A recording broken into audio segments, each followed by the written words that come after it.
Hey there, sleepyheads, glad to have you back. Before we slip into tonight's tale, I'd love to know where in the world you're watching from and what time it is for you right now.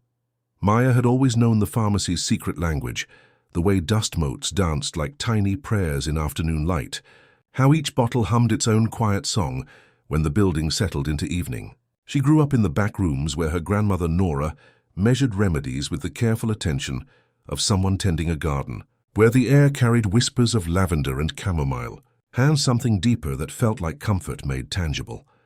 The wooden floors beneath her feet had learned the rhythm of 3 generations of footsteps, creaking their familiar lullaby as Maya moved through the narrow aisles.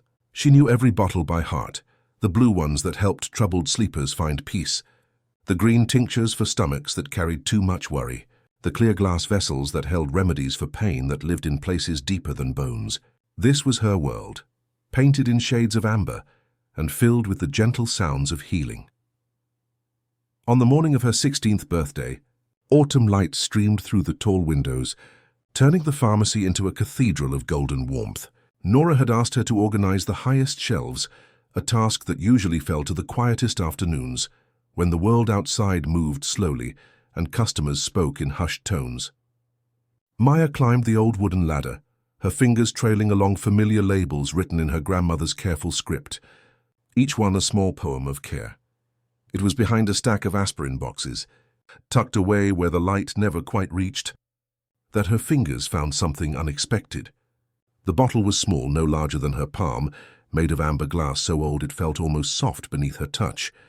Its only marking was a single number, 9, written in faded ink that matched her grandmother's hand. When she lifted it toward the window, the liquid inside caught the light and held it, shimmering like captured starlight mixed with honey.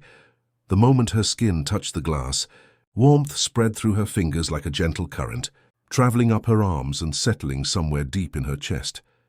The bottle seemed to recognize her, growing warmer in her hands, and Maya felt something shift in the quiet space around her, not dramatically, but softly, like the moment when day decides to become evening. This wasn't medicine as she had always known it. This was something older, something that spoke in the wordless language of grandmother's lullabies and whispered secrets. She stood there on the ladder, holding the mysterious bottle up to the light, watching the golden liquid move with its own slow dance. From below came the familiar sounds of the pharmacy's gentle rhythm, the soft chime of the door, voices speaking in careful tones, the rustle of paper and the quiet clink of coins. But here, in this moment, Maya felt as though she had discovered a door to a world where ordinary rules bent like light through water, where healing wore the disguise of everyday kindness. The bottle pulsed with gentle warmth against her palms, and Maya understood without words that some discoveries choose their own timing. She would ask her grandmother about it, yes, but not yet. Questions here were like seeds. They grew better when planted at the right moment. For now, she carefully returned the bottle to its hiding place, climbed down the ladder, and carried the secret warmth with her as the afternoon light began its slow dance toward evening. That evening, as the last customer's footsteps faded into the gentle embrace of twilight, the pharmacy transformed into something softer, more intimate. The harsh edges of daylight dissolved, replaced by the warm glow of oil lamps that made the bottles shimmer like captured stars. Maya helped her grandmother close the shop with their familiar ritual, counting the day's coins, wiping down the glass cases, and turning the wooden sign that had welcomed visitors for 3 generations. Nora moved through these end-of-day ceremonies with the same careful attention she brought to everything that mattered. Her silver hair caught the lamplight as she prepared their evening tea, arranging delicate porcelain cups on the worn wooden tray that had served countless quiet conversations. The kitchen held them like cupped hands, filled with the accumulated comfort of decades, herbs drying from ceiling beams, jars of preserves glowing amber in the soft light, the old table scarred with gentle marks of shared meals and whispered secrets. Maya settled into her chair, accepting the warm cup with hands that still carried the memory of the mysterious bottle's touch. The chamomile tea steamed between them like a bridge of fragrant clouds, and she watched her grandmother's face in the dancing light, noting the particular quality of attention that meant Nora was listening to more than words. "You found something today," Nora said softly, not as a question but as a gentle acknowledgement. Her voice carried the same reverence she used when speaking of remedies that worked in ways beyond ordinary understanding. I could feel it in how you moved through the afternoon, like someone carrying a new responsibility that hasn't quite settled yet. Maya reached into her apron pocket, where the amber bottle had rested all day like a warm secret against her heart. She placed it carefully on the table between them, and even in the dim light, it seemed to gather the room's warmth into itself, glowing with that same inner light she had noticed on the high shelf. Nora's eyes held no surprise, only a deep tenderness, mixed with something that might have been relief. She lifted the bottle with both hands, cradling it like something precious and long-awaited. "Ah, my dear one," she whispered, her voice soft as a lullaby. "So its time has come. I wondered when it would choose to reveal itself to you." She set the bottle gently back on the table, her gaze moving between Maya's expectant face and the golden liquid that seemed to pulse with its own quiet rhythm. "This isn't medicine as most people understand it, sweet girl. It doesn't mend broken bones or cool fevered brows. It tends to hurts that live too deep for bandages to reach, pain that settles in the heart and makes people forget who they truly are." Nora sipped her tea slowly, letting the words find their own pace in the warm silence. "It doesn't change people, Maya. It helps them remember. Remember the light they carried before shadows grew long. Remember the softness they held before the world taught them to be hard. Remember the peace that was theirs before storms came and stayed too long." Maya listened with her whole being, understanding that her grandmother was sharing more than information. She was passing down a sacred trust. "Some prescriptions," Nora continued, "are written not in ink but in tears, and the deepest healing often begins with a gentle rediscovery of who we've always been beneath the hurt." The bottle sat between them like a small sun, and Maya felt something shift in her understanding of what it meant to be a healer, what it meant to tend the invisible, wounds that people carried like stones in their hearts. The revelation about bottle number 9 settled into Maya's awareness like morning light, gradually filling a room not sudden or startling but gentle and transformative. In the days that followed, she began to see the pharmacy's daily rhythm with new eyes, as if someone had cleaned a window she hadn't realized was dusty. The familiar faces that moved through their sanctuary carried stories written in the language of shoulders and silences, in the particular way people held their breath when pain lived too close to the surface. Nora taught her to read these invisible signs with the patience of someone tending a garden.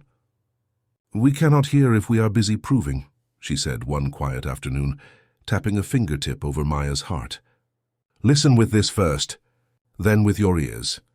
Together they practiced a breathing rhythm, in for 4 counts, holding, then releasing a little longer than felt natural, until the world seemed to widen around them, and Maya could hear the space between words, like still water beneath a moving boat. Mrs. Chen arrived each Tuesday for her husband's heart medication, but Maya now noticed how her own heart seemed to carry a different kind of weight. Her shoulders hunched perpetually forward, as if shielding something fragile, and she smoothed the same corner of her scarf twice before speaking, a small ritual of gathering courage. The smile she offered was genuine, but never quite reached the deep worry that lived in her eyes. The invisible burden of watching someone you love grow smaller with each passing season. David, the mailman, brought more than letters and packages. He carried a practiced cheerfulness that stretched across his weathered face like a bandage over something that wouldn't quite heal. Maya watched him through the window as he made his rounds, noting how he paused sometimes between houses, his shoulders sagging in moments when he thought no one was looking. His laughter was bright but hollow, echoing with the particular loneliness of someone who went home each evening to rooms where even his own voice sounded foreign. Maya discovered that healing often began before words were spoken. A cup of tea, placed on the counter at the exact moment someone sighed. A chair drawn out without comment, when shoulders carried too much weight. A few extra minutes given to those who seemed to be searching for permission to move slowly through their day. None of it felt extraordinary, but she noticed how people's breathing changed, how their hands unclenched, how the air itself seemed to soften when kindness arrived without fanfare. "The art of healing," Nora explained one evening as they sorted herbs by lamplight, "begins with learning to see what's invisible. Your gift isn't to take their pain away, dear one, but to create space where they can remember they're more than their hurt. On a Tuesday that smelled like rain, the bell over the door rang with a clear, tender note. A young man stepped inside, water caught in his dark hair like scattered diamonds, a folded prescription trembling slightly between his fingers. He moved with the cautious grace of someone who didn't want to disturb the room's peace, his gaze finding the window first. Then the rows of amber bottles, then Maya's face, as if collecting small certainties before speaking. His eyes held the kind of question that rarely fits into words, and Maya felt something shift in the quiet space around them, not dramatically but softly, like the moment when afternoon decides to become evening. "For my mother," he said, and the words arrived wrapped in the particular gentleness of someone who had learned that love sometimes wears the disguise of daily errands. His name was Oliver, offered like a small gift across the counter, and when Maya looked at his hands as he smoothed the prescription flat, she noticed traces of color beneath his fingernails, whispers of blue and ochre that spoke of afternoons spent translating the world into something softer than words. The paper trembled once between them, not from nervousness but from the weight of care it carried. Arthritis medication for joints that remembered too much movement, too many years of tending gardens that had been left behind. Maya prepared the remedy with the unhurried attention her grandmother had taught her, aware of Oliver's presence like warm light in the room's gentle atmosphere.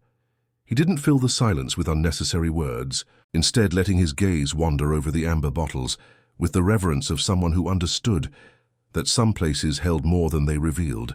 His eyes were the color of deep water, reflecting rather than demanding, and Maya found herself moving more slowly, allowing the moment to unfold at its own peaceful pace.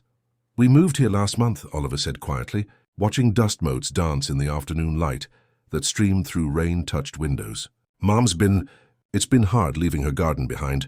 She had roses that she talked to like old friends, herbs that knew the sound of her footsteps. His voice carried the particular sadness of watching someone you love grow smaller in unfamiliar spaces. Maya sealed the bottle with extra care, feeling the familiar warmth from her apron pocket, where bottle number 9 rested like a patient heartbeat. "Plants remember kindness," she said softly, "and so do the people who tend them. There's a small garden behind the pharmacy where my grandmother grows healing herbs. Sometimes the most important medicine is simply feeling seen again." Oliver's smile appeared like sunrise through morning mist, slow and genuine and full of quiet gratitude. She'd like that. She's been sitting by windows mostly, watching the world happen without her. He accepted the medication, and when their fingers brushed briefly, Maya felt that same gentle recognition she had experienced with the mysterious bottle. Not magic exactly, but significance that bypassed ordinary understanding. The rain outside had grown from tentative drops to steady streams that turned the windows into flowing watercolor paintings. "Would you like some tea while the storm passes?" Maya asked, noting how loneliness and hope seemed to dance together in his expression. "My grandmother says rain is the world's way of asking us to slow down and notice what we usually rush past." Oliver glanced toward the door, then back at Maya's face, and she saw the exact moment when solitude decided to trust kindness. "I'd like that," he said, and his voice held more colors than the simple words could carry. "This place feels like it remembers gentleness." As Maya prepared chamomile tea with honey, she understood that some meetings arrive disguised as ordinary moments, but leave everything quietly transformed. The pharmacy seemed to settle around them like cupped hands, ready to hold whatever conversation wanted to bloom in the space between raindrops. And somewhere in her pocket, bottle number 9 pulsed with gentle warmth, as if recognizing the beginning of something that would matter. They sat at the small wooden table, where afternoon light filtered through rain-touched windows, their conversation flowing like water, finding its natural course downstream. Oliver spoke of his mother's garden, with the tenderness of someone describing a lost language, how she had known each plant's particular needs, the way morning glories opened their faces to greet her before dawn, how even the stubborn tomatoes seemed to grow taller under her gentle attention. Maya listened with the quality of presence her grandmother had taught her, hearing not just the words but the love that lived beneath them, the quiet grief of watching someone you cherish lose their connection to the world that had defined them. "She used to say that gardens were conversations," Oliver continued, his fingers tracing invisible patterns on the table's worn surface, "that if you listened carefully, the plants would tell you what they needed. Now she sits by the window in our new place, and I think she's forgotten how to hear their voices. The chamomile tea steamed between them, like a bridge of warmth, and Maya felt something shift in her understanding of healing, how it often began with witnessing rather than fixing, with creating space for stories that needed to be heard. Oliver's eyes held the particular attention of someone who noticed light falling across old brick walls, who saw poetry in the way shadows moved through familiar rooms. The bell over the door chimed with its gentle note, and Mrs. Patterson entered with her wool coat clutched close, her hands trembling in a way that seemed to start deep in her chest and work outward. Her eyes carried the glossy quality of sleep that wouldn't come, and Maya felt the subtle warmth of bottle number 9 pulse against her heart like a patient heartbeat. The usual mixture. "Dear," Mrs. Patterson said, her voice wavering like candlelight in a draught. "The cold gets into these old bones and starts its conversations."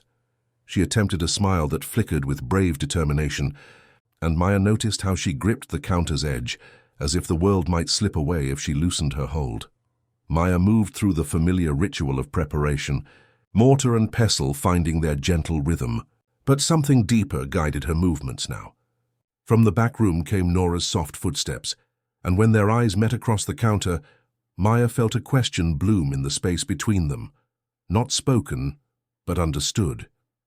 Her grandmother's gaze touched Maya's pocket, where the amber bottle rested, then returned to her face with the smallest nod of permission. Maya's fingers found the warm glass as naturally as reaching for her own pulse. She lifted bottle number 9 with reverence, watching as a single drop fell into the mixture, like liquid starlight finding its reflection in still water. The remedy accepted this addition without drama, no sparkle or flash, just the quiet certainty of something ancient remembering its purpose. "Here," Maya said, offering the bottle with both hands, as if returning something precious rather than providing something new. "Sip slowly, like listening to an old song." Mrs. Patterson accepted the remedy, and as moments passed like gentle breaths, the trembling that had lived in her shoulders began to soften. Not disappearing, but easing, like ice gradually remembering it could become water again. Color returned to her cheeks in a shy way, and she pressed the bottle close with gratitude that needed no explanation. "Thank you, dear ones," she whispered, and walked to the door with steps that remembered their own rhythm. Maya watched through rain-streaked glass as the older woman paused on the sidewalk, lifted her face to the gentle storm, and moved with something that might have been the memory of dancing, the quiet that followed. Mrs. Patterson's departure held a different quality than ordinary silence. It carried the weight of witnessed transformation, the particular stillness that settles after something sacred has passed through a room. Oliver sat with his cooling tea, his artist's eyes taking in details that most people would miss, the way dust motes seemed to dance more slowly in the afternoon light, how the amber bottles appeared to hold their glow a moment longer, the subtle shift in Maya's posture that spoke of someone who had just discovered a new room in a house she thought she knew completely. "That wasn't ordinary medicine," he said softly, not as a question but as gentle recognition. His voice carried the same reverence he might use when describing the exact moment dawn touches water, or how certain colors exist only in the space between seasons. There was something else, something that spoke to more than just her body. Maya felt bottle number 9 pulse warmly against her heart, and she understood that some secrets choose their own moment to be shared. "My grandmother says that healing sometimes happens in languages older than words," she replied, watching raindrops trace silver paths down the windows. "That the deepest remedies don't change what's broken.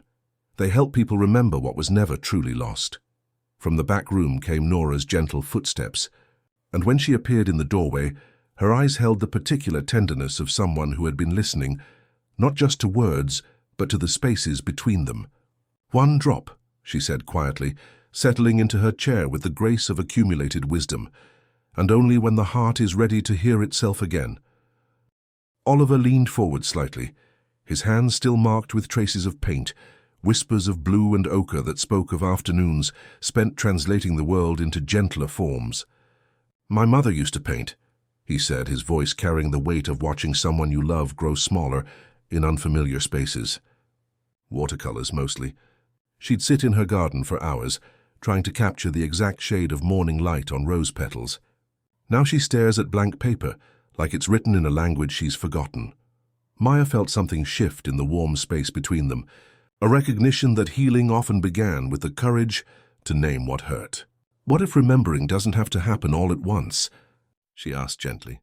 "What if it can be as gradual as seasons changing, as patient as seeds finding their way toward light?" Nora nodded approvingly, her weathered hands folding around her teacup like prayer. "The bottle teaches us about timing, dear ones. Some pain needs to breathe before it can soften. Some hearts need to feel fully witnessed before they can begin to heal." She looked at Maya with eyes that held decades of careful tending. "Your gift isn't to take their hurt away, but to create space where they can remember they're more than their wounds." The rain outside had settled into the steady rhythm that transforms ordinary afternoons into sanctuaries, and Maya understood that she was learning something essential about the art of healing, that it required not just compassion, but discernment. Not just the desire to help, but the wisdom to know when and how much help to offer. Oliver's eyes met hers across the table, and she saw in them the particular hope of someone who had found an unexpected answer to a question he hadn't known how to ask. That evening, as Oliver walked into the gentle embrace of autumn air that carried whispers of wood smoke and the last brave roses, Maya felt the day's revelations settle into her understanding like seeds finding fertile ground. The rain had softened to barely more than mist, leaving the world washed clean and gleaming. Each streetlight reflected in puddles like captured stars, waiting for careful eyes to discover them. "Would you bring your mother tomorrow?" Maya asked, her voice carrying the particular warmth of an invitation that felt more like a homecoming than a request. Not necessarily for medicine, but perhaps just to see the herb garden. Sometimes plants remember things about healing that we've temporarily forgotten. And I think she might hear their conversations. Oliver paused at the threshold, his hand resting on the doorframe, as if reluctant to break the connection to this place where ordinary moments had revealed themselves to be small miracles. "She hasn't left the apartment since we moved," he said quietly, his breath visible in the cooling air. "She sits by the window with her paintbrushes nearby, but they might as well be artifacts from someone else's life." The next morning brought October sunshine that felt like liquid amber, warm enough to coax the last butterflies from their hiding places, but cool enough to carry promises of deeper changes ahead. Maya prepared the pharmacy with extra tenderness, arranging chamomile and lavender in small vases, brewing tea that smelled like comfort made tangible, and ensuring that bottle number 9 rested safely against her heart like a patient, steady pulse. When the bell chimed just after noon, Oliver entered supporting a woman who moved as if the world had grown too bright, too overwhelming to navigate without careful attention. His mother was smaller than Maya had imagined, her silver hair catching light like captured moonbeams, her hands bearing the particular delicacy of someone who had spent decades coaxing beauty from stubborn materials, but had somehow lost the thread of that conversation. "This is Eleanor," Oliver said gently, guiding her to the chair by the window, where afternoon light painted everything in shades of gold and grace. "Mom, this is Maya, the one I told you about." Eleanor's eyes held the distant quality of someone looking through rather than at the world. But when her gaze found the rows of amber bottles, something flickered, not recognition exactly, but a memory of curiosity, like embers stirring beneath ash. "It smells like my grandmother's kitchen," she whispered, her voice carrying the fragile wonder of someone rediscovering their own capacity for noticing. Maya knelt beside Eleanor's chair, moving slowly enough that trust could build between them like a bridge constructed of careful moments. She must have been someone who understood that healing often happens in the spaces between words, Maya said softly, feeling bottle number 9 pulse gently against her heart, not demanding attention, but simply offering its quiet presence like a friend waiting to be invited into conversation. Eleanor's fingers moved unconsciously, tracing patterns in the air that might have been brushstrokes, and Maya understood that some invitations must be offered not with words, but with the simple gift of patient presence, allowing healing to remember its own gentle timing. "Would you like to see the garden?" Maya asked gently, her voice carrying the same reverence she used when speaking of remedies that worked in ways beyond ordinary understanding. Eleanor's fingers paused in their invisible painting, and something shifted in her distant gaze, not sudden clarity but the softest stirring, like water beginning to remember it could move again.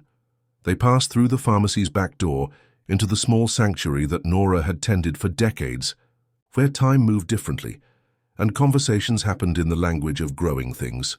The herb garden existed in its own pocket of peace, where chamomile nodded beside lavender in eternal discussion, where mint spread its green whispers between carefully placed stones, and rosemary stood like a gentle guardian watching over smaller, more delicate companions.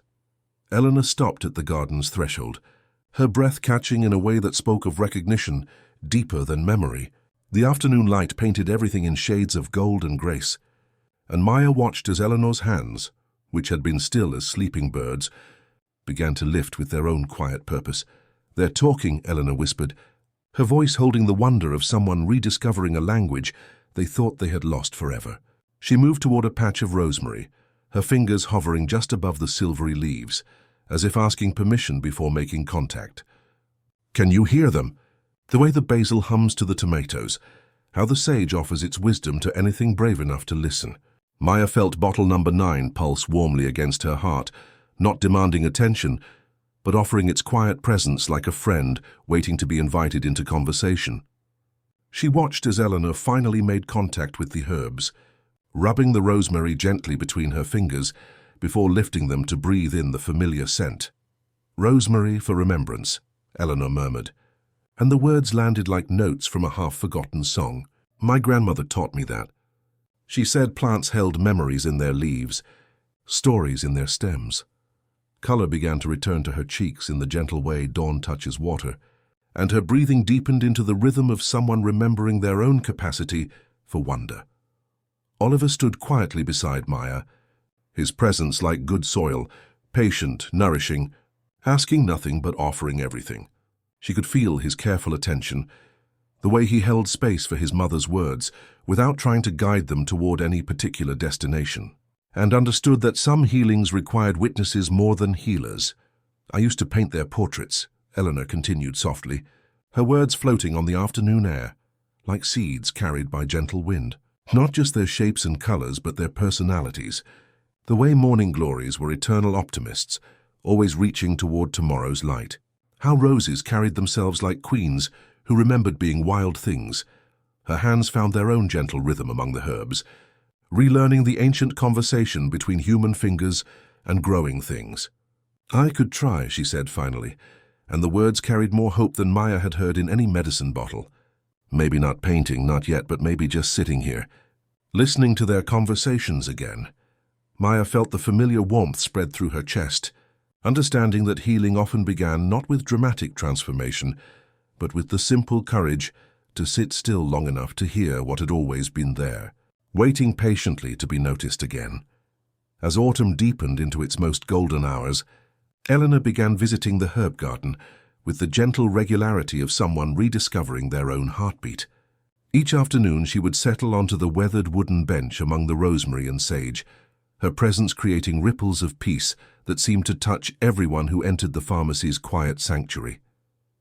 Maya watched through the window as Eleanor's shoulders gradually released their defensive curve, her breathing deepening into the rhythm of someone who had remembered they belonged in the world. The healing that bloomed around Eleanor moved in expanding circles, like stones dropped into still water. Mrs. Chen discovered that her Tuesday visits coincided perfectly with Eleanor's afternoon sessions, and the two women began sharing wordless conversations. Mrs. Chen's worried shoulders finding ease as she watched Eleanor's patient communion with the growing things, Eleanor's distant gaze warming as she noticed Mrs. Chen's gentle smile of recognition. They spoke little, but their shared presence created something like a prayer circle, where burdens could be set down without explanation. David, the mailman, started timing his route to include a brief pause at the garden gate, where Eleanor would wave from her chair among the herbs and he would tip his cap in return. These small exchanges seemed to ease the hollow quality in his laughter, as if witnessing someone else's gradual healing reminded him that transformation was possible, even when it felt impossibly distant.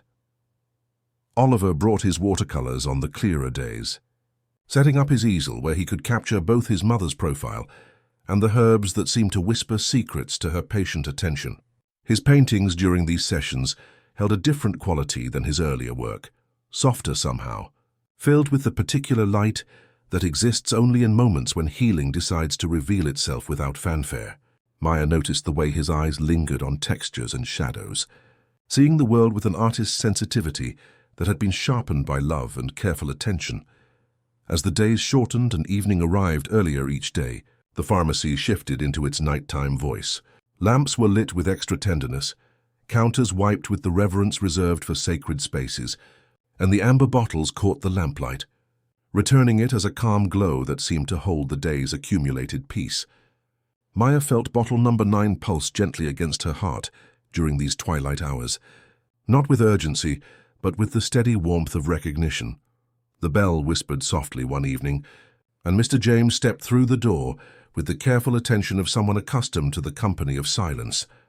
He moved like a reader handling precious manuscripts, his coat dusted with the faint scent of paper and rainy streets, his eyes holding the particular weariness that comes from nights when sleep feels like a foreign language. Maya had begun to develop what her grandmother called the pharmacist's ear, the ability to hear not just what people said, but what they couldn't say, the stories written in the spaces between words. "Sorry to trouble you so late," he said, his voice worn smooth by long practice with solitude. "The hours between midnight and morning feel wider this week. The books refuse to close inside my head."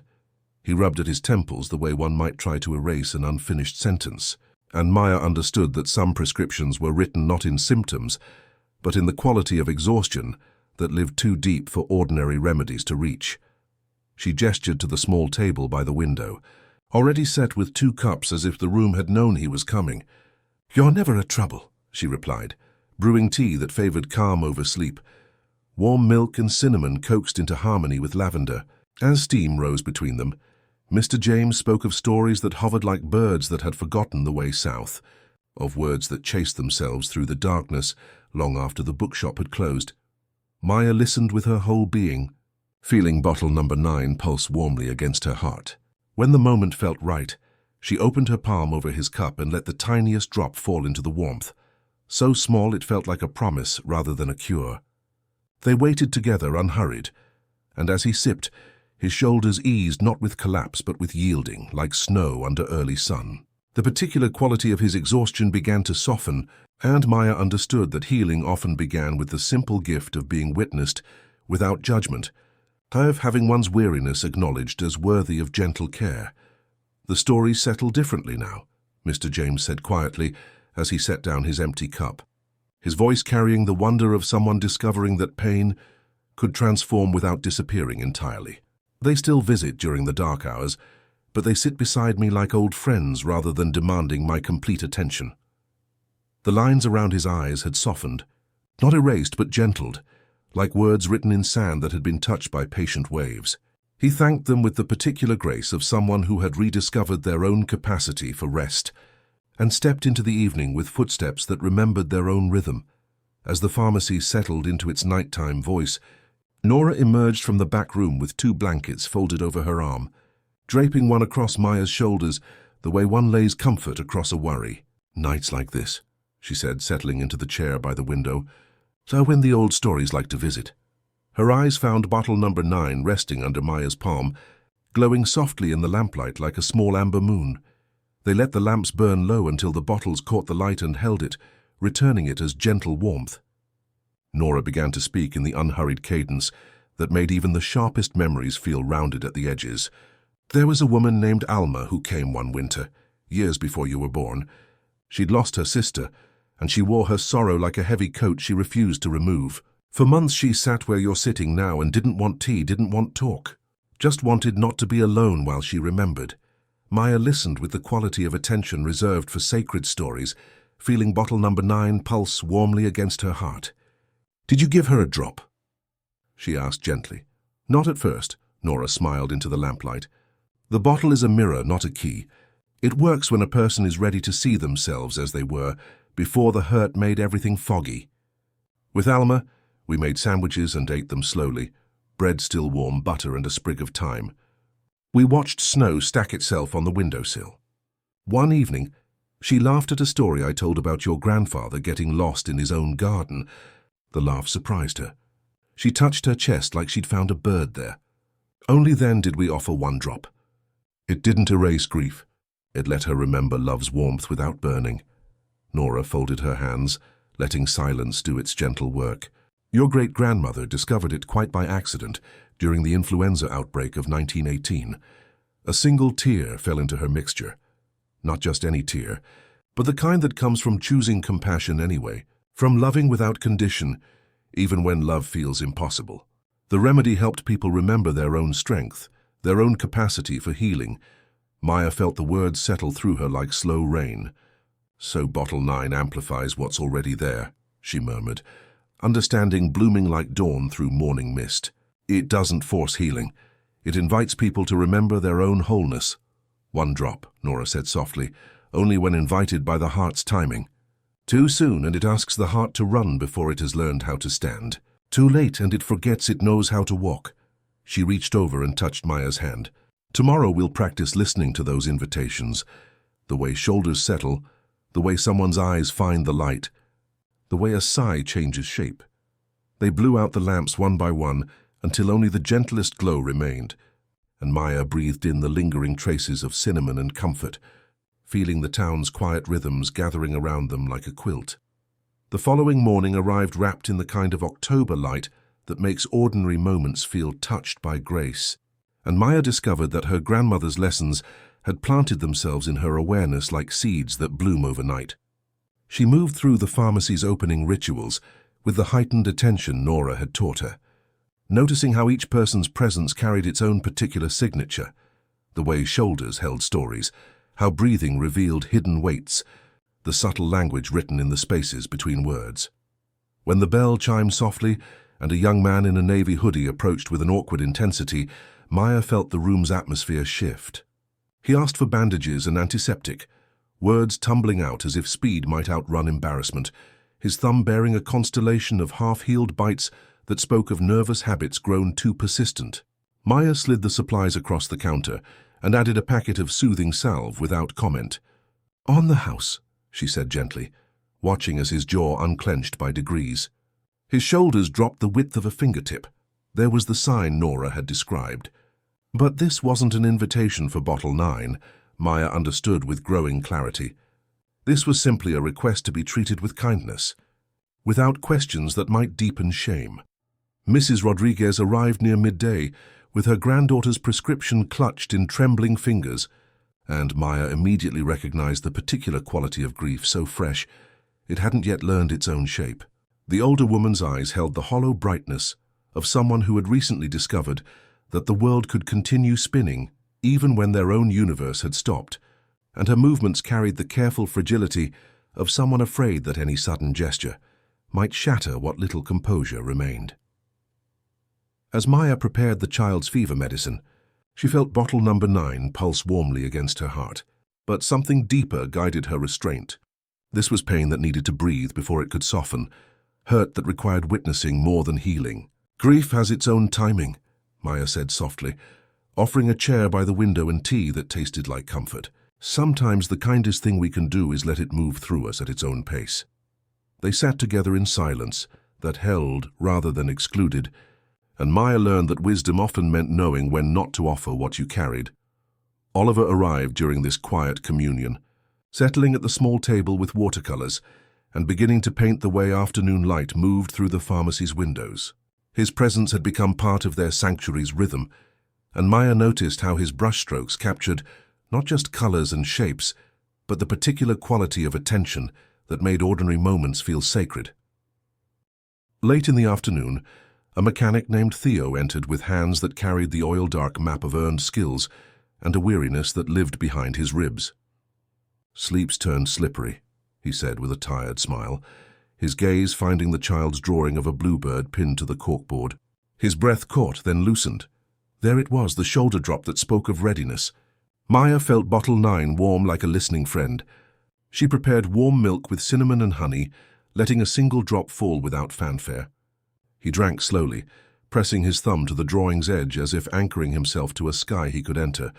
"Feels like the night might make room," he murmured, exhaustion softening from hard stone to smooth river rock. As evening settled around them like a gentle blanket, Maya understood that she was learning the most essential lesson of healing. that love sometimes meant offering medicine, sometimes meant offering presence, and sometimes meant simply knowing the difference. The days began to shorten by quiet degrees, and with them, Eleanor's strength seemed to ebb and return like a shy tide, teaching Maya about the particular rhythm that healing sometimes requires. On good afternoons, Eleanor still found her way to the herb bench, fingers hovering over rosemary and sage, as if greeting old neighbors across a narrow fence, her watercolors capturing the personalities of growing things with renewed clarity. On harder days, she sat by the pharmacy window wrapped in a shawl that smelled faintly of lavender, watching light drift across the floorboards, as though the room itself were breathing, her hands lying still as sleeping birds in her lap. Oliver learned this rhythm without complaint, a patient tied to her moon, and Maya watched the way he carried his concern. No theatrics, just the steady courage of someone who keeps showing up. He tried to keep their world roomy enough for gentleness, bringing his mother small vases of herbs in jars that once held honey, a single rose clipped from a neighbor's bush, after asking permission with that careful, respectful tone he saved for living things.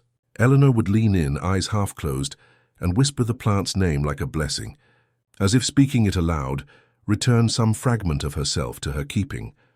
There were evenings when exhaustion drew color from Oliver's face, the way twilight pulls blue from the sky, and Maya began to understand that healing created its own expanding circles of care. She learned to answer his unspoken needs without insisting on words. Soup warmed slowly until the room smelled like home, a slice of bread with butter and a pinch of salt, a chair drawn close enough that silence could rest comfortably between them. When his breath finally lengthened, she felt the particular easing that said a heart had remembered it could share its weight. Oliver had begun helping with small tasks around the pharmacy, arranging bottles with an artist's eye for balance, sweeping the floors with a meditative rhythm that matched the turning of seasons. They talked in the spaces between customers, sharing observations about the world's hidden gentleness, and Maya found that these conversations felt like coming home. His presence was like a soft anchor, grounding her in the flow of days, and she realized that some relationships grow not with grand gestures, but with shared silences and quiet understanding. "She wakes and doesn't always know where we are," he admitted one evening, hands fidgeting with the corner of a napkin. "Then she touches the jar of rosemary and I see it, the light returning for a moment. I want to hold that moment still." His voice didn't break. It softened, becoming the kind of honesty that doesn't ask for answers. And Maya felt bottle number 9 pulse warmly against her heart, listening for the invitation Nora had taught her to wait for. When the moment felt ripe, not because the hurt had passed, but because tenderness had made room, Maya brewed rosehip and chamomile tea for Eleanor, the steam rising like soft breath on a cold morning. She let a single drop fall into the cup, so small it felt like a memory more than an addition. Eleanor sipped slowly, eyes distant, then found the window and the little jar of rosemary by its sill. "Blue flowers in spring," she murmured, and smiled, a simple, luminous thing that held. The tea didn't erase confusion. It threaded a path through it, just wide enough for recognition to walk beside her for a while. Outside, the town had posted a flyer for the autumn lantern walk that would arrive with the colder evenings. A simple procession of small lights carried in open hands. Oliver's gaze lingered on it, then drifted back to his mother and the jar. "Maybe we'll bring the light to her," he said almost to himself, and in that soft plan, Maya heard the next step revealing itself without hurry, as natural as dusk leaning toward night. The week that led up to the lantern walk seemed to float on a tide of quiet anticipation, each day drawing the community a little closer together. In the back rooms of the pharmacy, Maya and Oliver worked side by side, their hands moving in a gentle rhythm as they cut parchment into soft squares and bent wire into delicate frames. Nora filled the air with the scent of spiced cider, orange peel and cinnamon curling through the rooms like comfort you could breathe. The preparations felt sacred, not hurried, as if the act of making lanterns was itself a kind of healing. Eleanor watched from her place by the window, her eyes drifting from their work to the changing sky, the jar of rosemary always within reach. Oliver, quietly thoughtful, painted a special lantern for his mother, its paper sides washed in the muted greens and purples of the herb garden, a pressed sprig of rosemary tucked into one seam, so she could carry a piece of her sanctuary even if she could not walk with them.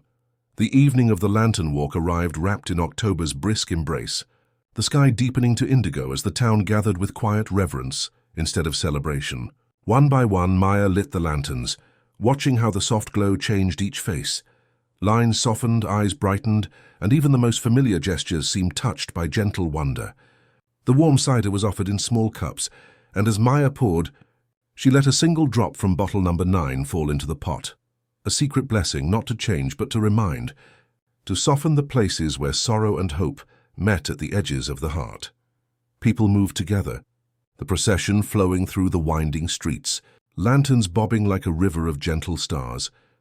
Mrs. Chen walked with her shoulders a little less burdened, exchanging a quiet smile with Eleanor, who watched from the pharmacy window, wrapped in her softest shawl and holding the garden lantern close.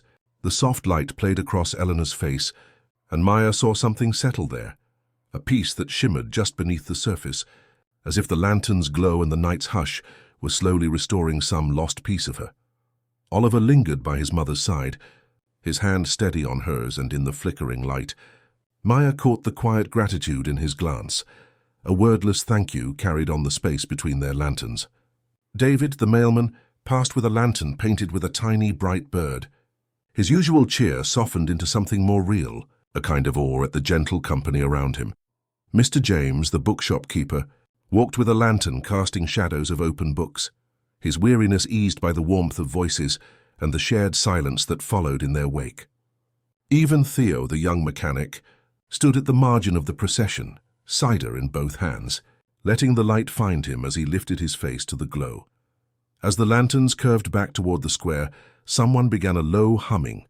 The tune, ancient and familiar, soon joined by other voices.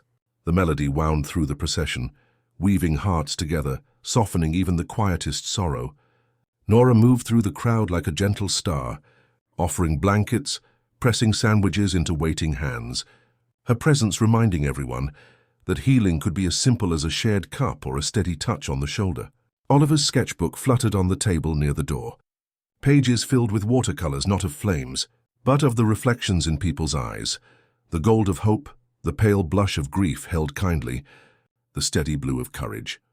Eleanor held her lantern high in the window, the rosemary's scent mingling with the cool night air. She watched the lights drift past, her lips moving in time with the humming, and for a moment Maya saw her as both mother and child, gardener and garden, past and present, folded gently together. The bottle at Maya's heart remained warm and quiet, as if content to have played its small, necessary part. When the last lanterns returned to the square and the music faded to soft laughter and easy conversation, Maya felt a profound sense of belonging settle over her. The night had not erased anyone's pain, but it had wrapped each sorrow in warmth, given every memory a place to glow. The lanterns, like bottle number 9, had reminded everyone that healing was rarely a solitary act, but a flame passed hand to hand, story to story, heart to heart. And as the stars brightened overhead and the last cup of cider was shared, Maya knew the gentle work of light had just begun. The days following the lantern walk carried a gentle transformation that settled over the town like morning mist becoming dew, subtle but nourishing. People moved with a softer rhythm. Conversations lingered at doorsteps, and the pharmacy's windows seemed to hold the evening's warmth well into the next day's light. Mrs. Chen arrived on Tuesday, not just with her usual prescription needs, but carrying a small jade plant wrapped in damp newspaper, its thick leaves catching light like green prayers. "For Eleanor," she said simply, placing it beside the rosemary jar on the windowsill. "Grandmother always said jade plants thrive on patient attention and gentle neglect, like healing itself." Eleanor accepted the gift with hands that barely trembled, pressing the small pot to her chest before finding it a place in the growing collection of living things that had begun to populate her corner of the world. Oliver's watercolors, drying on nearby surfaces, had begun to capture something beyond mere appearance, the way light held differently in rooms where people had learned to rest, how shadows fell more kindly across faces that remembered their own capacity for peace. On a November afternoon, when the air carried whispers of winter and the scent of wood smoke, new music drifted through the town square. The melody arrived like a gentle current, flowing around corners and through doorways, carrying both the ache of longing and the promise of understanding. Maya stepped outside to find its source, a figure seated on the old stone fountain, head bowed over a guitar worn smooth by countless journeys, fingers coaxing songs that seemed to hold all the world's gentle sorrows and quiet hopes. When the last notes faded into the crisp air, the musician looked up with eyes the color of deep river stones. "I'm River," they said, their voice carrying the same warm resonance as their music. "I travel with songs that tend to find people when they need them most." They gestured toward the pharmacy, with curiosity rather than presumption. "I heard about your lantern walk, how this place holds space for healing. Sometimes music and medicine are different words for the same conversation." Maya felt bottle number 9 pulse gently against her heart, recognizing another form of remedy arriving at exactly the right moment. "Would you like some tea?" she offered, understanding that some invitations were really recognitions of kinship. "My grandmother always says that healing happens best in community, and it sounds like your songs know that language." That evening, River settled into the pharmacy's rhythm as naturally as water finding its level. Their guitar case rested beside Eleanor's chair, and as twilight painted the windows purple, gentle melodies began to weave through the familiar sanctuary. Mr. James arrived with his usual evening weariness, but stayed longer than usual, his shoulders easing as songs spoke to places that ordinary words couldn't reach. David paused in his route, drawn by music that seemed to understand the particular loneliness of going home to empty rooms. Maya prepared warm, spiced cider in the large pot, letting a single drop from bottle number 9 fall into the amber liquid like a whispered blessing. As cups made their way from hand to hand, the combination of River's soulful melodies and the gentle remedy created something new, a space where hearts could soften without explanation, where unspoken burdens could rest briefly in the cradle of shared attention. Eleanor hummed along to a melody that sounded like rosemary and morning light, her fingers moving in the air as if painting music itself, while Oliver sketched the way lamplight caught in people's eyes, not the flames but the reflections, the gold of hope held gently alongside the silver of remembered sorrow. River's presence had woven itself into the pharmacy's evening rhythm like a melody that had always belonged there, transforming their sanctuary into something that breathed with music as naturally as it breathed with the scent of healing herbs. Each night, as lamplight painted the bottles amber and the last customers of the day lingered over warm cider, River's guitar would find its voice, and Maya began to understand that healing and harmony were different words for the same gentle conversation. She watched with growing wonder as bottle number 9 seemed to respond to the musical accompaniment, its effects deepening and softening like colors mixed on a painter's palette. When Mr. James arrived with his familiar evening weariness, the combination of chamomile tea blessed with a single drop and River's gentle melody about finding rest in the spaces between thoughts created something more profound than either remedy alone. His shoulders didn't just ease, they remembered their natural curve, and his breathing found the rhythm of someone who had rediscovered his own capacity for peace. Mrs. Chen, who still carried the invisible weight of her son's silence, found herself humming along to a tune that River played about mothers and the long patience of love. As the music wove through the warm air, Maya noticed how her hands unclenched, how the worry lines around her eyes softened, not with forgetting but with the gentle recognition that love could hold both hope and heartache without breaking. The drop in her evening tea didn't erase her concern. It reminded her heart that it was strong enough to carry care without drowning in it. Music is organized longing, River explained one evening as they tuned their guitar by lamplight, their fingers finding familiar frets with unconscious grace. It gives permission to feel everything at once, the hurt and the hope, the ending and the beginning. Your bottle does something similar, doesn't it? It doesn't change the song, just helps people hear all the notes they've been carrying. Maya felt the truth of those words settle into her understanding, like morning light gradually filling a room. Bottle number 9 wasn't magic in the fairy tale sense. It was invitation in its purest form, a gentle reminder that healing was not about becoming someone new, but about remembering who you had always been beneath the accumulated weight of difficult seasons. Eleanor had begun requesting specific melodies, her voice growing stronger as she named half-remembered tunes from her childhood. "The one that sounds like morning in the garden," she would whisper, and River would nod, finding the melody she meant. During these musical moments, Oliver's watercolors captured something Maya had never seen before.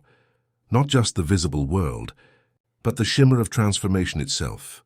The way people's edges softened when their hearts remembered their own wholeness.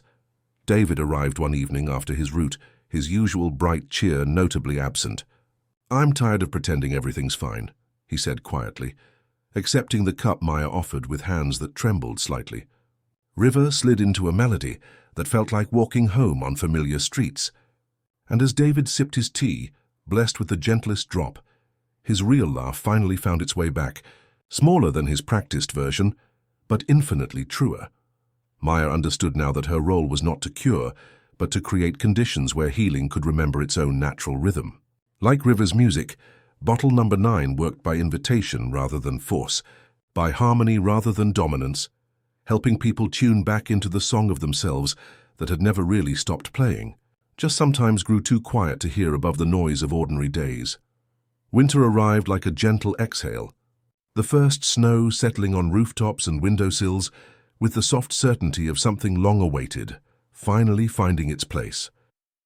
The pharmacy leaned into the season's hush, lamps lit earlier against the shortened days, the air warm with cinnamon and wood smoke from the old stove that Nora had coaxed back to life. Maya began offering hot chocolate in thick ceramic mugs that fit perfectly into cold, stiffened hands, the steam rising like visible comfort, and when the moment felt right, when shoulders dropped and breathing deepened, she would let a single drop from Bottle Number 9 fall into the dark sweetness. People arrived with winter clinging to them, cheeks flushed and stories visible in their breath. David paused longer at the small table, trading his practiced cheerfulness for something truer, allowing the room to hold his tiredness as chocolate thawed the edges of hard days. Mr. James accepted his evening cup with hands that no longer trembled quite so much, his nights having grown kinder since River's music and Maya's gentle remedies had taught him that rest could be trusted again. Eleanor moved through her days with the patient rhythm that winter demanded, wrapped in soft shawls and surrounded by the growing collection of plants that had claimed the windowsill as their own. The jade plant from Mrs. Chen sprouted new leaves with quiet determination, and the rosemary surprised them all with tiny blue blossoms, winter's promise that spring lived always just beneath the surface of things. On good afternoons, Eleanor hummed along with River's guitar, her fingers moving in the air as if painting music itself. On harder days, she held the rosemary jar close and let silence do the speaking, finding peace in the simple act of being witnessed without judgment. River's music had evolved with the season, finding melodies that knew how to sit close without crowding, songs about the hidden life that persists beneath apparent dormancy. "Winter is for listening to the slow parts," they murmured one evening while tuning by lamplight, and Maya understood that healing, like music, required both sound and silence, both offering and restraint. It was during a particularly heavy snowfall that Maya learned her most important lesson about the limits of love. Mrs. Rodriguez arrived with grief so fresh it seemed to frost the air around her, her granddaughter's condition having worsened despite all their careful tending. Maya felt Bottle Number 9 pulse warmly against her heart, but when she looked into the older woman's eyes, she saw something that made her pause. Pain that needed to breathe before it could soften, necessary sorrow that required witness rather than healing. Maya set the bottle aside and offered chamomile tea without additions, pulling up a chair close enough for company, but far enough for breathing room. They sat together as tears fell like the snow outside, natural, necessary, and somehow beautiful in their honesty. "Grief has its own timing," Maya said softly, understanding now that wisdom sometimes meant recognizing when hearts needed to feel fully before they could begin to heal. Oliver, sketching quietly in the corner, captured not faces but gestures. The curve of Maya's wrist as she steadied a cup, the patient angle of fingers that knew how to wait without hurrying the heart's natural rhythm. In his watercolors, he painted the story her hands were telling, the choreography of care that had become as essential to the pharmacy's healing as any remedy in any bottle. Outside, the town grew quiet enough to hear individual snowflakes landing, quiet enough to feel the deep rest that winter offered like a gift. Inside, cocoa steamed and songs held the walls steady, and Maya felt the profound peace that came from learning, when to offer medicine and when to offer presence, when to heal and when simply to hold space for the healing that would come in its own gentle time. The morning after the deep snow brought a crystalline silence that made every footstep sound like a gentle prayer, and the pharmacy gathered its warmth early against the winter's embrace. Maya lit the lamps with extra tenderness, watching how their glow painted the amber bottles like captured sunlight, while the old stove murmured its familiar song of comfort. The air carried whispers of cinnamon and wood smoke, and somewhere beneath it all, the patient scent of rosemary from Eleanor's windowsill garden. Oliver arrived before the first customer, his boots cleaned carefully at the threshold, carrying something wrapped in brown paper and tied with string that looked like it had served other gentle purposes. He paused near the window where Eleanor dozed lightly in her chair, yesterday's melody still resting on her lips like a half-remembered dream, and Maya noticed how he moved with the particular attention he gave to all living things, as if the morning itself was something fragile that required careful handling. "I wanted to say thank you," he said, his voice so quiet it felt like morning mist settling over still water. "But words don't seem large enough yet for what I'm carrying." He approached the counter with the wrapped canvas, his fingers finding the knot with the same gentle precision he brought to mixing watercolors, as if untying not just string, but the careful boundary between gratitude and gift. When the paper fell away, Maya's breath caught in the soft space between recognition and wonder. The painting held not her face but her hands, captured in the moment of measuring chamomile, fingers steady over the small brass scale, wrist curved with the particular grace that came from years of careful tending. Light moved along her knuckles like water finding its natural course. And behind her hands, the pharmacy lived in watercolor, amber bottles catching lamplight, the rosemary jar holding its quiet vigil, steam rising from 2 cups in gentle conversation with the air. What made her heart pause was how Oliver had painted the invisible, the quality of attention that lived in her posture, the listening that happened through her fingertips, the way caring had shaped itself into the curve of her shoulders. In the painting's soft glow, she saw herself as he saw her, not someone trying to fix the world's brokenness, but someone learning to tend it with the kind of love that asked nothing in return except the privilege of witness. "You painted the part that holds people," Nora said softly, appearing beside them with the quiet grace of accumulated wisdom. Her eyes found the painted hands, then Maya's real ones, as if confirming something she had always known, not just the remedy, but the heart that guides it. That's where healing begins, in the space between offering and receiving. River, tuning their guitar by the window, plucked a single note that seemed to find the painting's light and hold it. "It's called The Language of Hands," Eleanor whispered from her chair, as if the title had arrived in her dreams and waited patiently for morning to speak it aloud. The name settled into the room like snow finding its resting place. Maya touched the canvas edge, then her own wrist, feeling the strange doubling of being seen so completely. "It belongs here," she said simply, understanding that some gifts are really recognitions of what was already true. Together they found a place between the window and the herb shelf, where afternoon light often gathered for its daily conversations. As the day unfolded, people noticed the painting without needing explanation. David paused in his route, his practiced cheer softening into something truer as he studied the painted hands. Mr. James lingered with his evening tea, the lines around his eyes easing, as if the image reminded him of his own capacity for gentleness. Mrs. Chen pressed her palm briefly over her heart, offering a small nod of recognition to the invisible work that the painting made visible.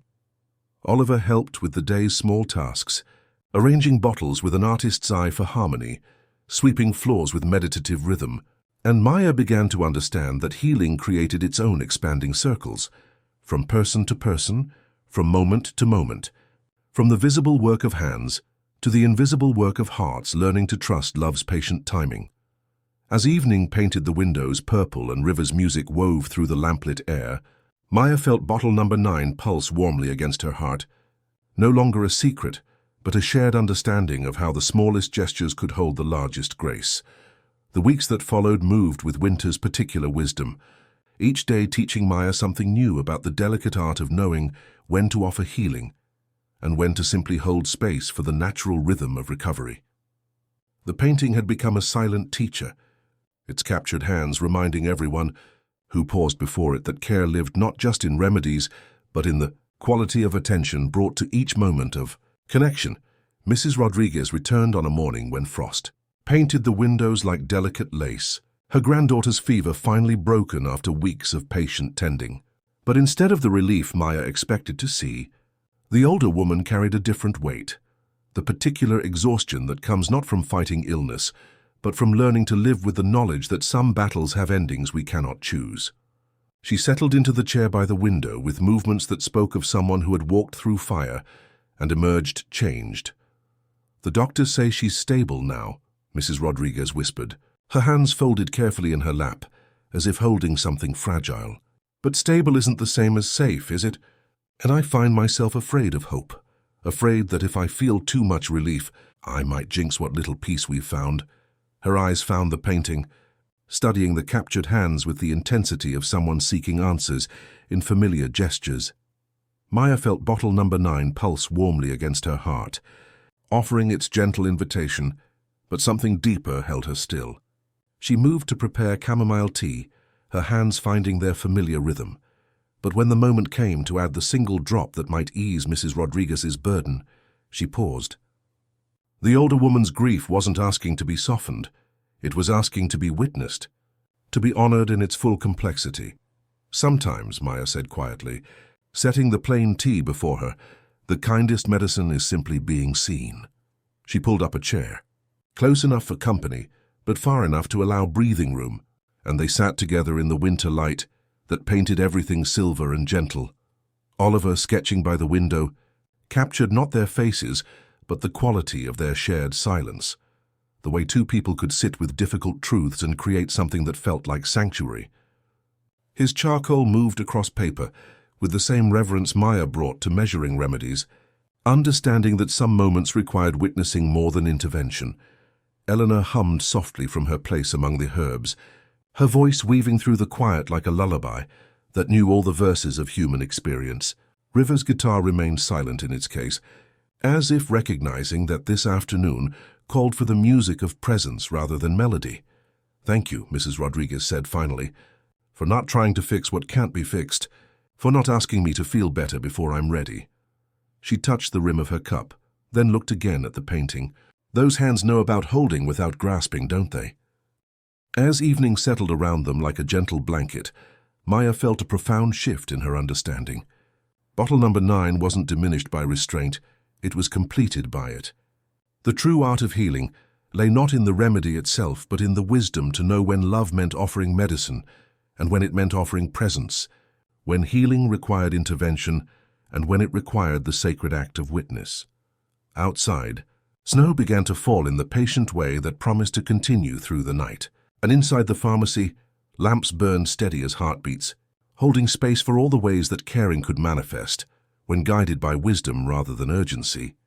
Winter deepened into the kind of quiet that seemed to listen back.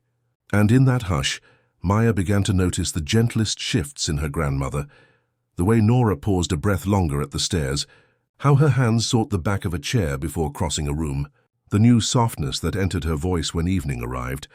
It wasn't illness in the urgent sense, just a gradual thinning of the boundary between effort and rest, like snow settling naturally into its destined places. The pharmacy carried her tender changes with grace, adjusting its rhythm as if the building itself understood that wisdom sometimes asked for slower steps. The town seemed to sense the shift as well, and kindness arrived in small wordless gestures. Mrs. Chen brought a knitted blanket, soft as clouds, spreading it over Nora's lap as she dozed by the window. David lingered longer during his route, offering quiet words of gratitude for decades of gentle care.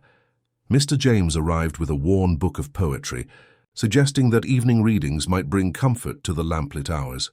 Even Eleanor, moving through her own seasons of recovery, began bringing sprigs of rosemary from the windowsill garden, placing them near Nora's chair, as if to anchor breath to the scent of remembrance.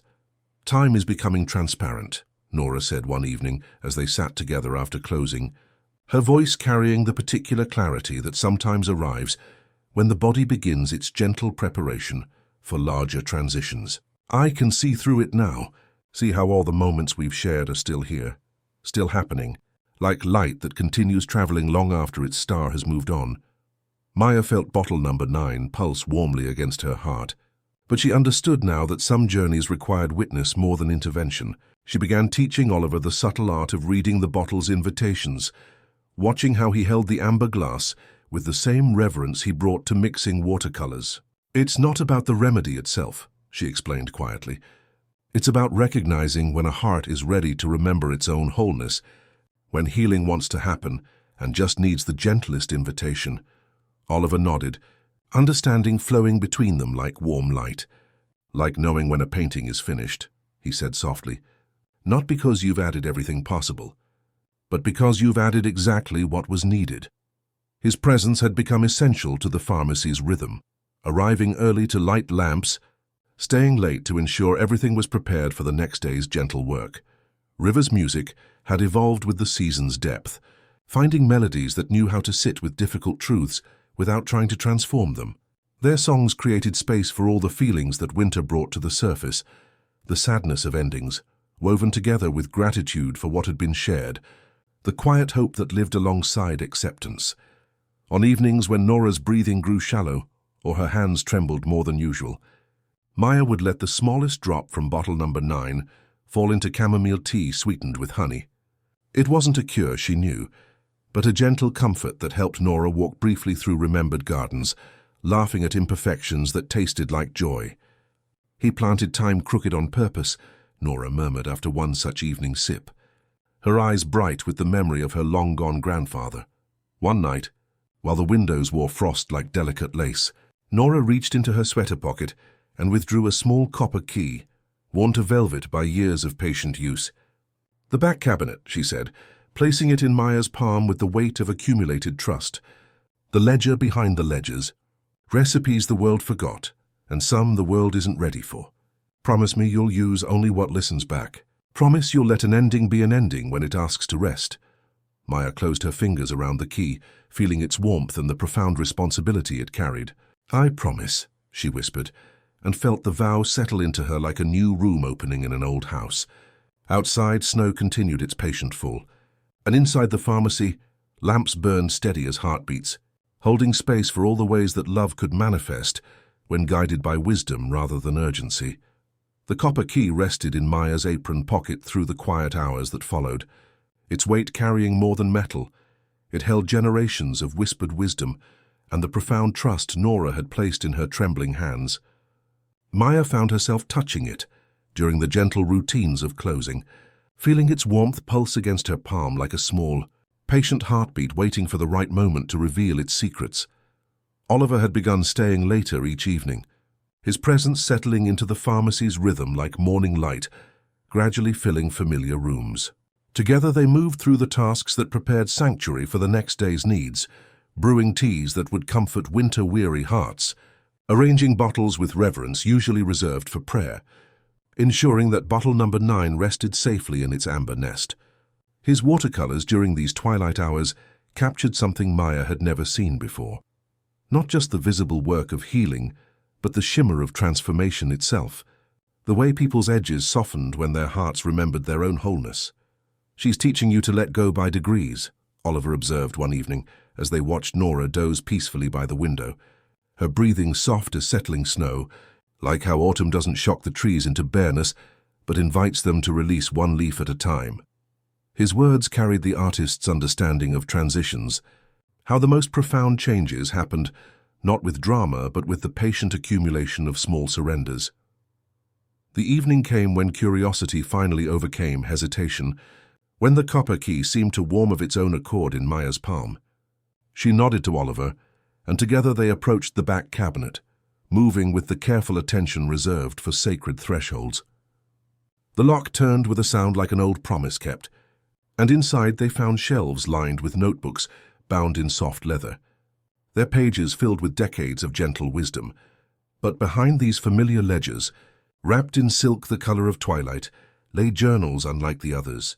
The pages whispered with age as Maya turned them carefully, revealing recipes written in different hands across generations, Nora's flowing script, her great-grandmother's precise lettering, and older writing that seemed to shimmer with accumulated understanding.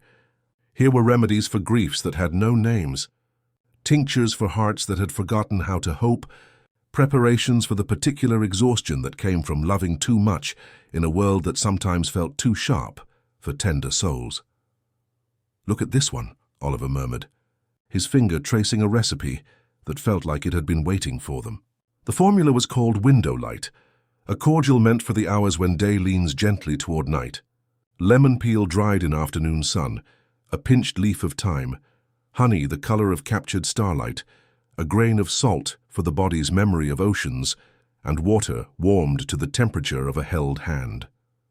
The instructions read like poetry: stir while thinking of the sound of their laughter. Warm only to the point where breath would not fog the glass. Offer with the patience you reserve for dawn. Maya measured while Oliver watched the colors change, naming them in a painter's language. "It's right before amber," he whispered, when the honey settled into the water like a held note. "Stop there." They strained the cordial through linen that had been blessed by years of gentle use, poured it into small bottles the size of breath, and Oliver painted tiny labels, soft rectangles brushed with the palest gold, a small window sketched in the corner, as if to suggest where to set one's gaze. When they returned to the front room, Nora was awake, her eyes bright as if she had been listening through the walls to their discoveries.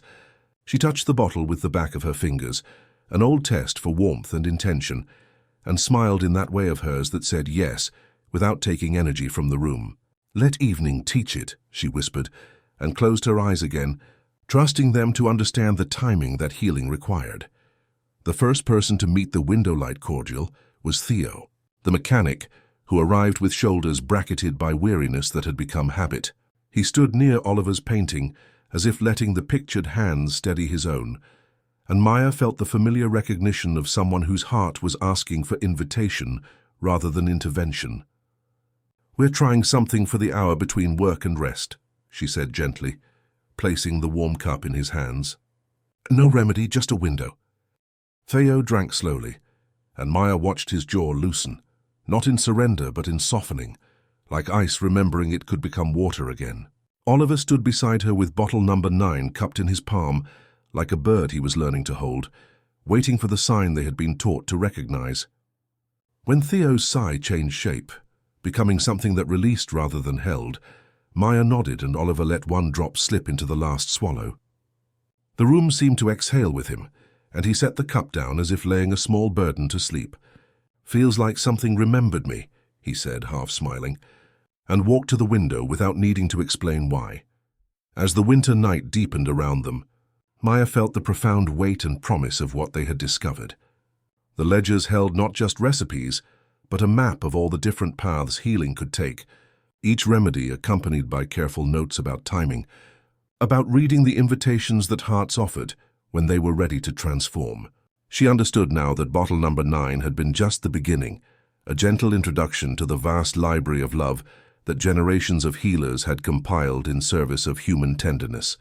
Outside, snow continued its patient fall, and inside the pharmacy, lamps burned steady as heartbeats, illuminating pages that promised healing could take as many forms as there were ways to love, each one waiting to be discovered by hands that had learned to hold both medicine and mercy with equal grace. The discovery of the hidden ledgers had opened, something in the pharmacy that felt like morning light gradually filling rooms that had been waiting patiently in shadow. Spring arrived early that year, slipping through winter's last grip with the gentle persistence of something that knew its time had come. And with it came a deepening rhythm between Maya and Oliver that felt as natural as the season's own unfolding. Each evening after the last customer departed, they would settle at the small table, with the silk-wrapped journals spread between them like a map of accumulated wisdom. Oliver's artist's eye found patterns Maya might have missed, the way certain herbs were always paired with specific intentions, how recipes called for ingredients harvested under particular moon phases, or stirred with thoughts of healing rather than curing. "It's like painting with intentions," he murmured one evening, studying a formula for easing the sharp edges of fresh grief. Each ingredient is a color, and the feeling guides the brushstroke. Maya taught him the subtle art of listening that the remedies required, how bottle number 9 pulsed with different warmth depending on the heart it was called to meet, how it served as a mirror, reflecting each person's own capacity for remembrance, rather than forcing change from outside. Together they practiced reading the unspoken language of shoulders and sighs, learning to recognize the particular quality of readiness that invited healing rather than demanded it. Eleanor had begun painting again, her watercolors capturing not just the herb garden's spring awakening, but its deeper conversations, the way Rosemary whispered to Sage about patience, how Mint spread green gossip between carefully placed stones. Her brush moved with growing confidence, translating the personalities of growing things into soft washes of color that seemed to hold their own gentle light. "They remember," she said one morning, watching new buds swell on the rosemary stems, her voice carrying the wonder of someone rediscovering their own capacity for amazement. The town seemed to exhale with the season's change, people moving with lighter steps, as if winter had taught them something essential about rest, that made spring's energy feel earned rather than urgent. Mrs. Chen brought seedlings for the garden, tiny tomato plants that she tended with the same careful attention she brought to her Tuesday visits.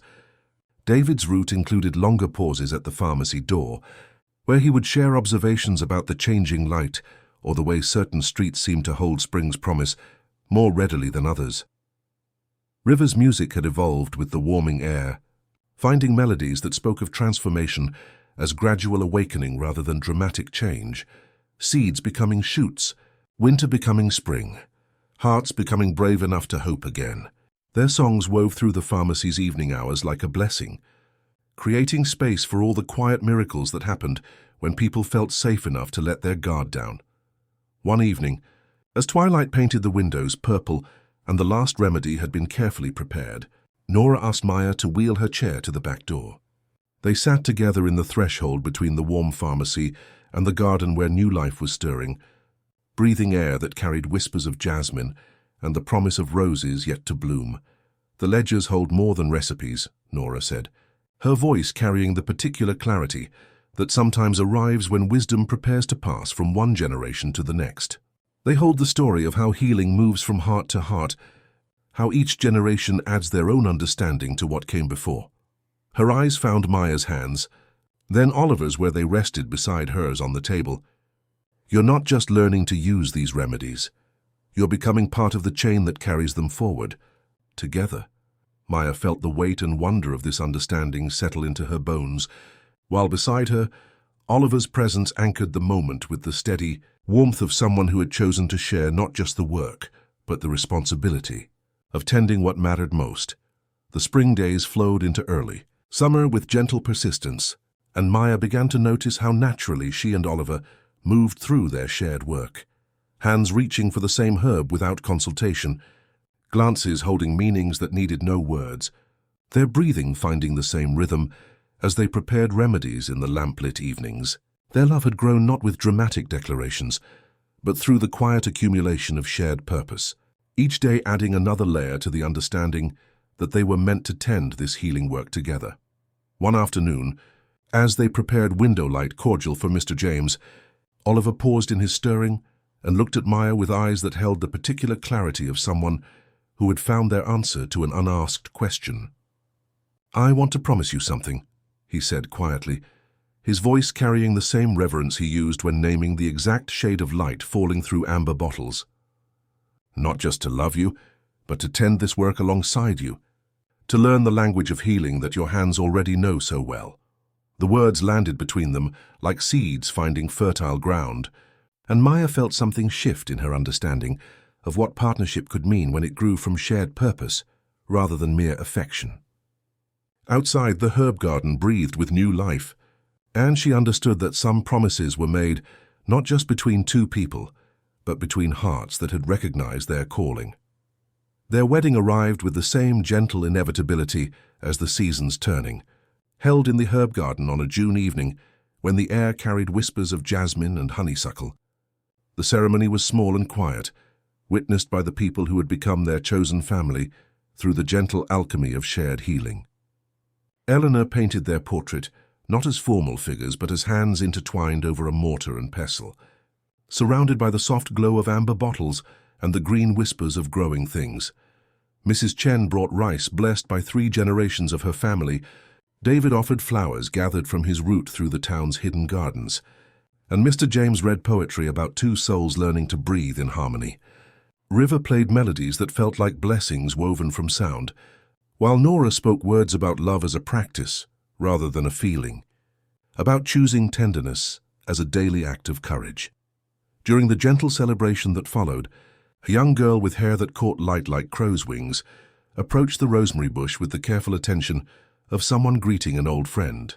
"I'm Luna," she said, her palm hovering above the silvery leaves. "It hums, doesn't it?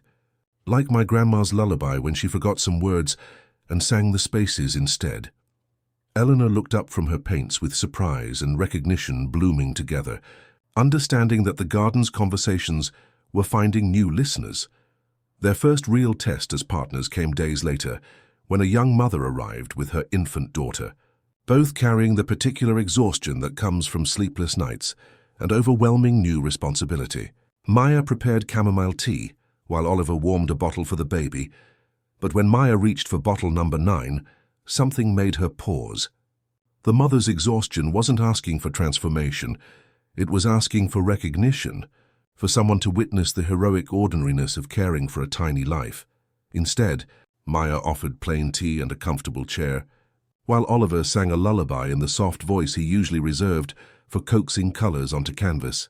As the baby's crying softened, and the mother's shoulders released their defensive curve, Maya understood that their partnership had taught them something essential about healing, that sometimes the most powerful medicine was simply knowing you weren't alone in the work of loving.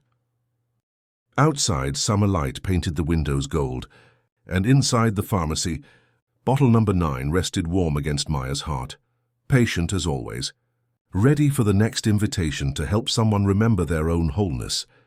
The late summer light carried a different quality now, softer somehow, as if the season itself were learning the art of gentle transition. Maya held bottle number 9 up to the window during the quiet hour before opening, watching how the remaining liquid caught and held the morning glow like captured amber starlight. 3 drops, perhaps 4, enough to ask for great care rather than urgency, each one a small treasure that pulsed with the accumulated wisdom of months spent learning when healing asked to be invited rather than imposed. Luna had become part of the pharmacy's rhythm, as naturally as morning light finding its way through familiar windows.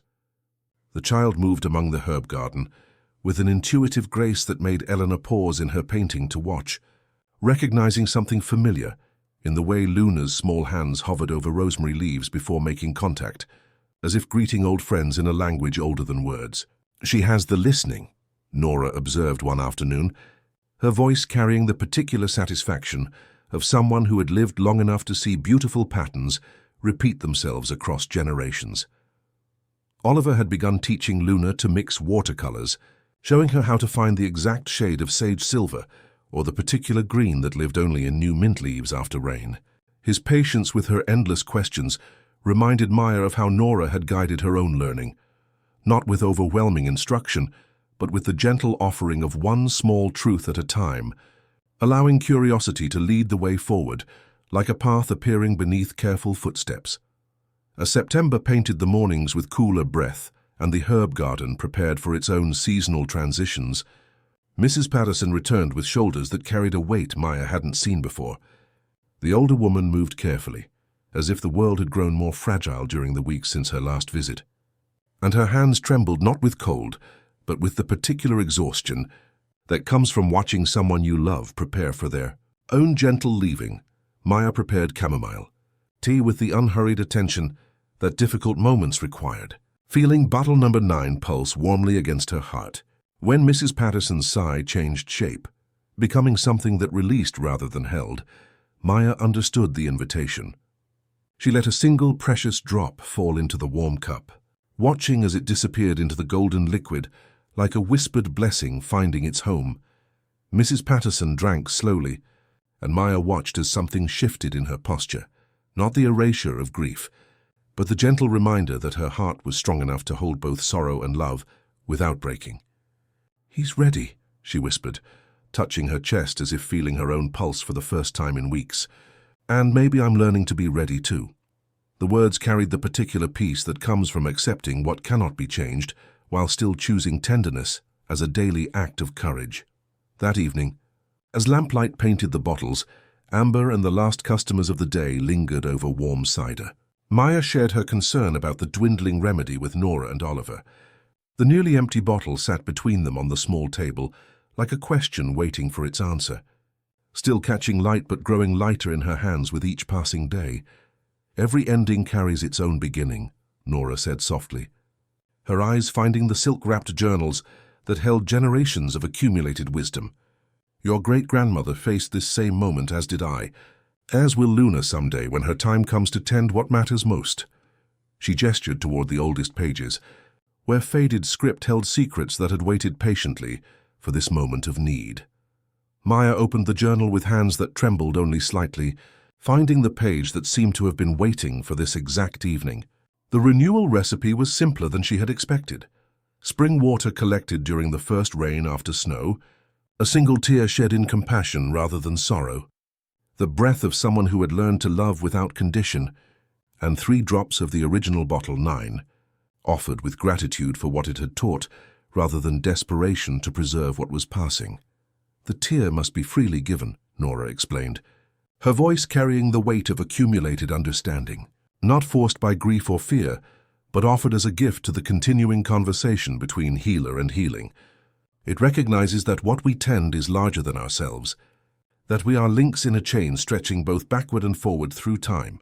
Outside, the first autumn rain began to tap gently against the windows, and inside the pharmacy, lamps burned steady as heartbeats, illuminating the faces of those who had chosen to carry healing forward into whatever tomorrow would bring.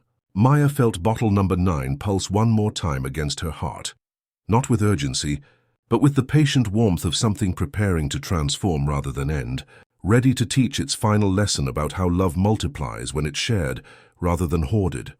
The autumn rain that had whispered against the windows through the night was gentle and necessary, but Maya understood it wasn't the rain they needed, not yet. The renewal recipe called for the first rain after snow, and winter still waited in the wings like a patient teacher. So they tucked the silk-wrapped journal back into its sacred place and settled into the particular rhythm that comes when time reveals its own wisdom, when waiting becomes a form of prayer rather than postponement. In the days that followed, Maya began shaping a space in the back room the way one shapes a lullaby, gentle, repeating, made of familiar notes. She moved the old apothecary jars to higher shelves and brought in the potted rosemary and jade plant, their green quiet anchoring the room in growing peace. Eleanor's watercolors found homes along the walls, a sprig of thyme painted as if mid-whisper. Luna sitting among herbs with the reverence of someone greeting beloved friends. Nora's hands cupping a steaming cup, whose fragrance seemed almost to lift from the page. Oliver hung his painting beside them, The Language of Hands, where afternoon light gathered like a blessing. River set a small stool by the door and called it a listening perch, understanding that some spaces were meant to hold more than furniture. They began to think of the room as the pharmacy of memory, a place where grief could sit down and unbutton its coat, where love could rest without needing explanation or justification. Nora moved through her days with the gentle transparency that sometimes arrives when the body begins its preparation for larger transitions. She asked to sit by the door more often, breathing the threshold's small breeze and the garden's patient conversations, even when the air grew cool. People arrived in quiet waves, not with urgency but with gratitude. Mrs. Chen bringing soup still warm enough to fog the windows, David leaving small letters tucked among the herbs, Mr. James reading poetry that knew how to hold a name without weighing it down. Luna had begun spending entire afternoons in the back room, her small presence creating ripples of calm that seemed to touch everyone who entered. "She hears what the plants hear," Eleanor observed one evening, watching the child move among the memorial watercolors with the same intuitive attention she brought to the living garden. The conversations that happen in languages older than words. On a morning when frost painted delicate lace across the windows and the light held winter's first whisper, Nora asked Maya to open the window just a breath. The smallest current carried the scent of rosemary in and the warmth of chamomile out, creating a gentle bridge between the sanctuary they had built and the larger world that waited beyond its walls. There were no dramatic speeches or urgent confessions, only a steady hand in Maya's, one soft breath that became softer, and a look that carried more gratitude than words could ever hold. Maya felt a single tear fall then, not jagged with despair but round with compassion, made of thank you more than why. She caught it carefully in the small glass vial she had prepared, understanding that this was the tear the recipe required, freely given from love rather than forced by sorrow. Oliver offered his breath over the vial the way one blesses bread, an exhale that held love without condition, while Luna whispered a blessing in the plant language she had learned from careful listening. They capped the vial not as triumph but as keeping, storing the ingredients for renewal until winter's first snow made way for spring's returning rain. The town gathered in gentle waves throughout the day, like birds that know where to land when the air changes. They brought blankets and bread, stories and silence, creating a web of connection that honored not just Nora's passing, but the healing work she had nurtured across decades of patient tending. As evening painted the windows purple, and the first stars appeared like scattered promises, Maya understood that some endings were actually doorways, opening onto rooms where love could continue its essential work in forms both familiar and wonderfully new. Outside, winter waited with the patience of someone who knew their time would come, and inside the pharmacy, lamps burned steady as heartbeats, holding space for whatever transformation the turning seasons would bring. Snow finally came in the quiet hours before dawn, soft and absolute, settling over the town with the patient certainty of something long awaited finding its place. The pharmacy woke wrapped in winter's gentle hush, windows laced with delicate frost, the herb garden holding its breath beneath a comforter of white. Maya moved through the rooms in wool socks, lighting each lamp with the reverence reserved for sacred rituals, feeling the small vial rest in the drawer where they had kept it, the tear caught in compassion, the breath offered in devotion, spring water waiting like a promise made of glass. The pharmacy of memory had become the heart within their larger home, where Eleanor's watercolors of herb conversations adorned the walls, and Oliver's language of hands reminded visitors that healing lived in attention as much as remedy. Luna spent her afternoons there, her voice humming wordless melodies to the painted plants, her fingers learning to read the invisible language that lived between Nora's careful script and the wisdom it carried forward. When the first rain after snow arrived, it came as gentle percussion against glass, washing white into clear earth ready for spring's returning voice. Maya stood at the window with the renewal vial, feeling the accumulated weight of months spent learning what it meant to carry healing forward from one generation to the next. Oliver held the empty bottle number 9, while she added spring water that tasted like beginnings, the freely given tear that held gratitude rather than grief, and his breath that knew how to love without condition. The moment she added the final 3 drops from the original bottle, the new remedy caught light and held it, glowing with familiar amber warmth. "It remembers," Luna whispered, her small hands hovering over the bottle with the same reverence she brought to greeting garden herbs. "It remembers all the people it helped remember themselves." The room seemed to lean closer, witnessing not an ending but a transformation, healing passing from one form to another, like water finding its natural course. The years that followed flowed like a gentle river, carrying changes that felt natural rather than jarring. Maya and Oliver's daughter arrived on a spring morning when rosemary bloomed with tiny blue flowers, and they named her Hope, not because life had been without sorrow, but because they had learned that hope was something you practiced rather than waited to feel. Luna became her gentle teacher, showing her how to listen to conversations that happened in languages older than words. The pharmacy evolved into something part sanctuary, part memorial, part living testament to the truth that healing multiplied when shared rather than hoarded. Bottle number 9 continued its patient teaching, offering single drops to hearts ready to remember their own wholeness, while the hidden ledgers revealed new remedies as they were needed, each one a different path healing could take, each requiring wisdom to know when and how to offer what was carried. On evenings when light painted everything, amber and the town settled into its gentle rhythms. Maya would hold the bottle to the window and watch it catch and return the glow. She understood now that some gifts grow stronger when given away. That healing was not about changing people, but about creating space where they could remember who they had always been, beneath the hurt, where transformation could happen as gently as rain, one drop at a time, And so the amber light continued to glow in evening windows, a beacon for anyone who needed to remember that healing was always possible, that love could take as many forms as there were ways to tend what mattered most. Thanks for spending this time with us. Sleep well. Everything's going to be okay, man.